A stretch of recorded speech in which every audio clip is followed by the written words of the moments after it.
बिस्मिल्लाहिर्रहमानिर्रहीम, अस्सलाम वालेकुम। Welcome to mum's kitchen secrets.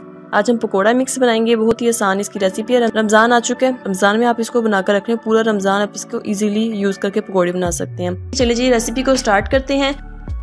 सबसे पहले मैंने इसमें आधा किलो बेसन लिया है, नमक 2 टीस्पून, आप अपने टेस्ट के अकॉर्डिंग भी ऐड कर सकते हैं, हल्दी powder 1 teaspoon, baking powder 1/2 teaspoon, सुरख मिर्च का पाउडर 2 टेबलस्पून,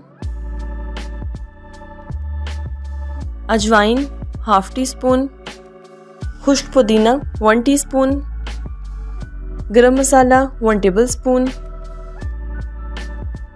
कसूरी मेथी 1 टीस्पून,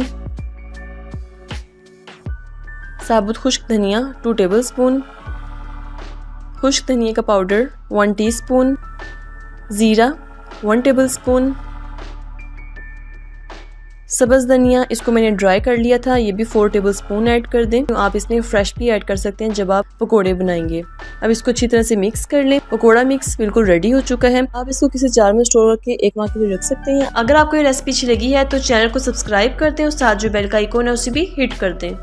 सो इस रेसिपी को लाजमी ट्राई कीजिएगा और अपना एक्सपीरियंस मेरे साथ शेयर कीजिएगा। अब मुझे इजाज़त दें, मैं हाजिर हूँ एक नई रेसिपी के साथ। अपना बहुत ख्याल रखिएगा। अल्लाह हाफिज़।